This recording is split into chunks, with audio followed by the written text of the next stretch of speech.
আপনাদের কাছে যেটা আশা করব, আগামীতে আপনারা এই এল প্লাস হয়ে আপনারা এই হলরুমে প্রবেশ করবেন, এটা আপনাদের কাছে আশা করতে পারি। ইয়েস।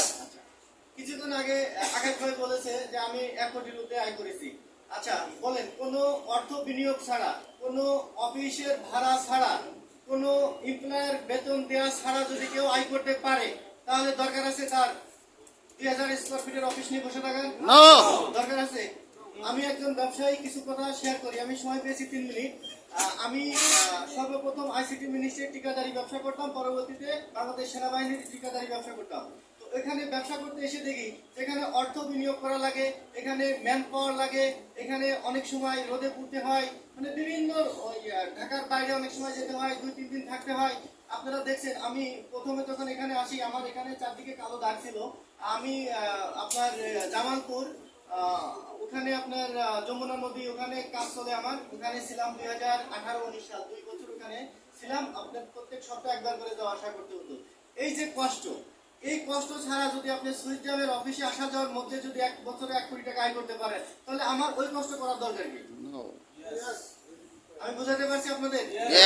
যে কারণেই আমি আপনাদেরকে বলবো যে যারা এখনো ব্যবসা করেন কোনো সমস্যা নাই, আপনি পাশাপাশি এটা করেন, এখনো সময় আছে। যারা জব করেন, আমি গ্রুপ অফ কোম্পানির একটা কোম্পানিতে জিএম হিসেবে কাজ করেছি। আমি সেখান থেকে তারপরে ব্যবসায় গিয়েছি, যাওয়ার পরে সেখানে 7.5 কোটি টাকা নষ্ট করে বা একটা সার্টিফিকেট নিয়ে, ওই 7.5 কোটি টাকার একটা সার্টিফিকেট কিনে তারপরে আমি এই সুইজারল্যান্ড প্রতিষ্ঠানে এসেছি। এই কথাগুলো কেন বলছি? যারা অযথা এখনো চিন্তা করছেন যে আমি এই ব্যবসা থেকে লস করছি, এখনো সময় আছে।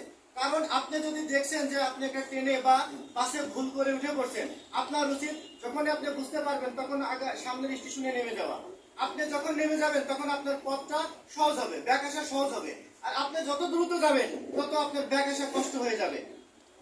আমি একটা কথা না বললেই না, সফলতা মানুষ মৃত্যুর আগের দিন পর্যন্ত পেতে পারে, পারে কিনা? বাস্তব উদাহরণ দিয়ে দেখেন, আমাদের সাবেক ম্যানেজিং ডিরেক্টর পলাশ স্যার, উনি যেদিন আল্লাহর ডাকে সাড়া দিয়ে চলে গেল, ওই দিন যেদিন সাড়া দিয়ে চলে গেল, ওই দিন রাতে তার এই কার্বন অ্যাসিডের স্পেলিং হয়। এটা আমরা জানি কিনা জানি না। তার মানে কি দেখেন, সে কিন্তু পৃথিবীতে নাই, কিন্তু 24 ঘন্টা কিন্তু আমরা তার নাম আমরা দেখেছি। এটা হলো তার সফলতা। তার মানে কি, সফলতা মৃত্যুর আগের দিন পর্যন্ত আমরা পেতে পারি। এই কারণে আমরা কখন সফলতা আসবে এই চিন্তা করার দরকার নাই। আমরা কাজ করে যাব এবং আমাদের লক্ষ্য ঠিক রেখে আমরা সামনের দিকে এগিয়ে যাব। অবশ্যই আপনি গন্তব্যস্থানে পৌঁছাবেন। আর সর্বশেষ যেটা বলতে চাই, এটা একটা ট্রেন মনে করেন, এই ট্রেনের যারা উঠেছেন গন্তব্যস্থানে আমরা সবাই পৌঁছাতে পারবো ইনশাল্লাহ, যদি আপনারা কেউ না নেমে যান। আর যদি নেমে যান তাহলে আমার বিশ্বাস যে আপনারা ফিরে আর সঠিক পথে যাওয়ার কোনো সুযোগ নাই। কারণ এই ধরনের কোম্পানি পৃথিবীতে আর একটাও খুঁজে পাবেন না, যে প্রতিষ্ঠান আপনাদের অটোমেটিক ট্রেনে উঠলেই গন্তব্যস্থানে পৌঁছায় দেবে, একমাত্র সুইজারল্যান্ড ছাড়া। এন্ড আমি যেটা বলতে চাই, আপনারা এই ট্রেন থেকে দয়া করে কেউই নামবেন না। সফলতার মঞ্চে পৌঁছানোর দায়িত্ব আমরা কমিটি মেম্বার এবং আমাদের সিনিয়র পার্সন যারা আছে, আমরা সবাই সম্মিলিত চেষ্টায় আপনাদের গন্তব্যস্থানে পৌঁছিয়ে নেব ইনশাআল্লাহ। যেহেতু এই সুইজারল্যান্ডে জানি কিভাবে টাকা আয় করতে হয়, সুইজারল্যান্ডে জানি ফিনসিল লকে দেখিয়ে দিতে চাই আমরা আগামীতে। আমরা প্রথমত কার্বন অ্যাসিড যখন একজন করে আমাদের এখানে ৩০০ অনুপস্থিত, দ্বিতীয় কার্বন আমি অ্যাসিড করি।